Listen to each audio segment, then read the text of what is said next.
안녕하세요. KG물류그룹의 정초영 가맹거래사입니다. 바로 지난번에 이어서 포장이사 파손 보상 사례를 한국소비자원 조정 결정례를 중심으로 설명을 드리도록 하겠습니다.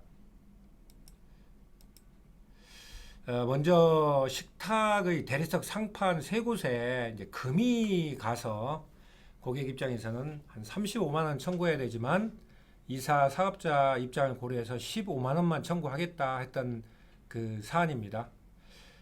그래서 소비자원의 이제 이사 사업자는 너무 그날 날씨가 춥기 때문에 대리석의 특성상 온도로 인해서 부득이하게 크랙이 발생한 것이다. 이게 자연현상이기 때문에 배상할 수 없지만 조정하면은 합의는 하겠다 이렇게 이제 주장했던 사안입니다.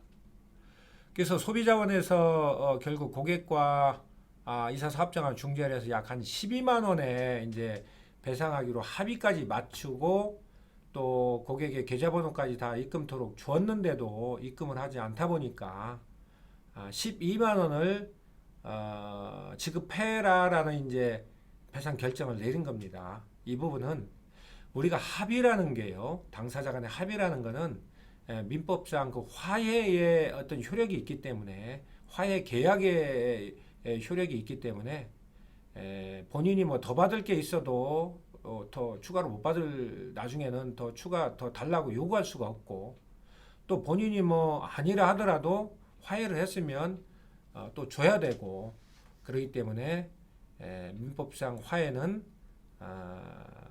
어떤 권리와 의무가 발생하는 그런 거다. 만약에 이 화해를 갖다가 이 화해 내용을 법원에 가서 조서로 작성한다면 바로 화해 조서만 가지고도 확정 판결에 효력이 있는 겁니다.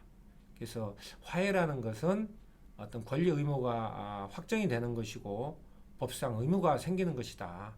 나중에 소송으로 가더라도 화해 합의한 그대로 판결이 날 가능성이 크다고 보겠습니다. 두 번째 사례는 그 월풀 냉장고 왼쪽 문 여는 곳이 좀 찍혀서 보기가 흉하다. 그래서 이 문짝을 그 교체하려면 100만 원 정도가 드는데 적어도 30만 원 달라. 이렇게 한 사항입니다. 그래서 이제 이사 사업자는 아이고 뭐 그 흠이 굉장히 경미한데 거기다 자석이나 뭘 이렇게 슬쩍 붙여놔도 뭐 아무런 문제가 없다. 이렇게 주장을 했던 사안이고요. 소비자원에서는 비록 사용에는 아무런 지장이 없지만 그 흠이라는 게 냉장고 앞에 있다 보니까 미관상 좋지 않고 그래서 결국은 뭐 외부적인 흠이라 하더라도 전체적인 그 냉장고의 경제적 가치가 하락하는 거기 때문에 일정 배상을 해야 된다. 그래서 문짝을 전체 교체하는 그 비용까지는 아니라 하더라도 적어도 그 잔존가액의 한 5% 정도는 배상해야 되지 않느냐 해서 10만 원을 배상하라고 결정한 그 사안입니다. 세 번째 사례는 설치한 벽걸이형 TV 전원이 켜지지 않아서 수리비 13만 6천 원을 배상 요구한 사례인데요.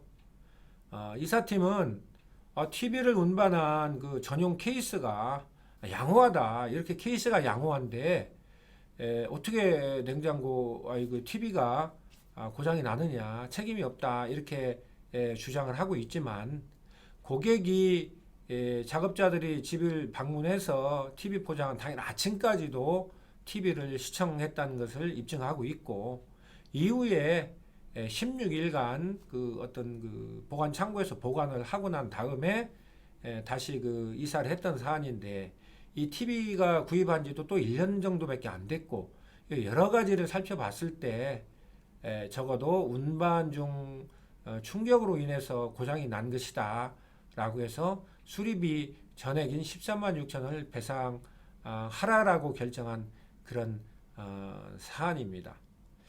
그래서 이 부분도 이사 사업자가 정말 충격도 없이 안전하게 이사를 했다고 한다면 TV 이상으로도 볼 수가 있지만은 이렇게 이사 사업자에서 억울하지 않으려면은 TV를 포장하기 이전에 TV가 정상적으로 작동되는지 여부를 확인을 하고 포장했다면, 만약에 포장하기 전에 어떤 TV가 1년밖에 안 된 TV지만 뭐 고장 날 수도 있는 거 아니겠어요? 고장이 났다는 걸 미리 확인했다면 이런 일이 없었을 거고요. 그래서 사전 확인이 대단히 중요하다, 이렇게 다시 한번 말씀을 드립니다. 이번 사례는 조금은 좀 특이한 사례입니다. 우리가 빔 프로젝터 있죠.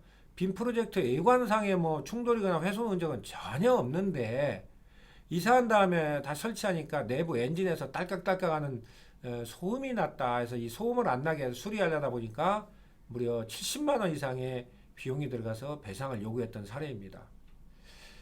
이걸 조금 더 이 사례를 깊이 있게 보면은요, 원래 당초에 견적 볼 때 이 프로젝터는 없었습니다. 그런데 다 이사 당일날 고객이 이것도 같이 옮겨달라 해서 프로젝터를 옮겨달라고 요청했던 건인데, 이게 또 고가품이고 그러다 보니까 이사 사업자 입장에서는 에어백으로 아주 제대로 잘 포장을 하고, 또 혹시 모르니까 이제 화물 트럭에 짐판에다가 다른 거 같이 실은 게 아니라 차량 운전 보조석에다가 잘 이렇게 운반을 했고, 외부에도 전혀 아무런 훼손 흔적도 없는 그런 상태였기 때문에 이사 사업자 입장에서는 나 배상할 수 없다, 이렇게 주장을 했습니다. 그리고 고객 또한 외부에 뭐 떨어뜨렸거나 외부에 어디다 충격했거나 하는 그런 흔적이 없다는 것도 고객은 인정을 했고요. 이런 사안인데, 이게 원칙적으로 우리가 이사하면 표준약관 손해배상 기준에 의하면 이사 과정에서 어떤 파손이나 훼손 또는 문제가 생긴 게 아니라는 것을 이사 사업자가 입증을 하지 못하면 책임을 지도록 하고 있거든요. 고객이 뭐 따로 입증할 필요는 없고 이사 사업자가 입증을 해야 되는데, 이 건 같은 경우는 좀 이제 특수하다 보니까 소비자원에서 좀 다른 판단을 좀 했습니다. 그래서 프로젝터 내부의 엔진이 자체적으로 엔진이 고장난 이런 것들은 그냥 정상적인 사용 과정에서 발생할 수도 있고, 뭐 외부 충격에서 발생할 수도 있고, 여러 요인에 의해서 발생할 수도 있지만, 이사 사업자가 에어백으로 잘 포장을 하고, 또 이것을 화물 칸에다 넣은 게 아니라 운전자 옆에 보조석에다가 안전하게 운반을 했고, 어떤 떨어뜨린 흔적도 없고, 이런 걸로 봤을 때 이사팀에 과실이 있다고 볼 만한 객관적인 자료가 좀 부족하다 해서 결국은 이사 사업자에게 배상 책임을 인정하기가 어렵다 보니까 조정하지 않는 걸로 결정한 그런 사례입니다. 다섯 번째 사례, 이제 의류 및 피아노가 빗물에 노출되다 보니까 젖었고요. 냉장고가 또 이제 훼손됐던 사례인데, 의류가 옷에 젖어서 고객이 그 옷을 전부 다 세탁소에 맡겼는데, 적어도 이거는 이사 사업자의 책임이 분명하기 때문에 그 세탁 영수증에 나와 있는 비용 17만 3천 원 전액을 보상해라, 이렇게 결정을 내렸고요. 그 다음에 피아노 손상이 빗물에 젖은 원인에 있다면, 만약에 피아노 어떤 빗물에 젖어서 조율이 필요하다면은 피아노 조율비 7만 원을 배상해라. 그런데 이게 비에 젖어서 그런 게 아니라 어차피 피아노를 운반하는 과정에서 자동적으로 조율이 필요하다면은 배상할 필요가 없겠지만, 그 조율 필요성이 어떤 빗물에 젖어서 그렇다고 한다면 배상을 해라, 이렇게 결정을 했고요. 그 다음에 이제 이것도 김치냉장고에 관한 부분인데, 문짝을 교체해달라, 이렇게 했는데, 사실 김치냉장고 문짝에는 이제 금박으로 되어 있는데 금박이 살짝 벗겨진 뭐 이제 그런 상태다 보니까 고객 요구하는 문짝 교체 비용 전체 15만 원을 달라 하는 것은 좀 과도한 요구다, 이렇게 보기 때문에 구입 시기나 구입 가격 여러 가지 손상 상태 등을 감안해서 일단 껍질이 살짝 벗겨진 거기 때문에 이건 교체보다는 어떤 경제적인 감소분, 감에서 한 5만 원 정도만 배상을 해라, 이렇게 조정 결정을 했습니다. 이렇게 지난번에 이어서 2회에 걸쳐서 파손에 대한 한국 소비자원의 보상 결정 사례에 대해서 설명을 드렸습니다.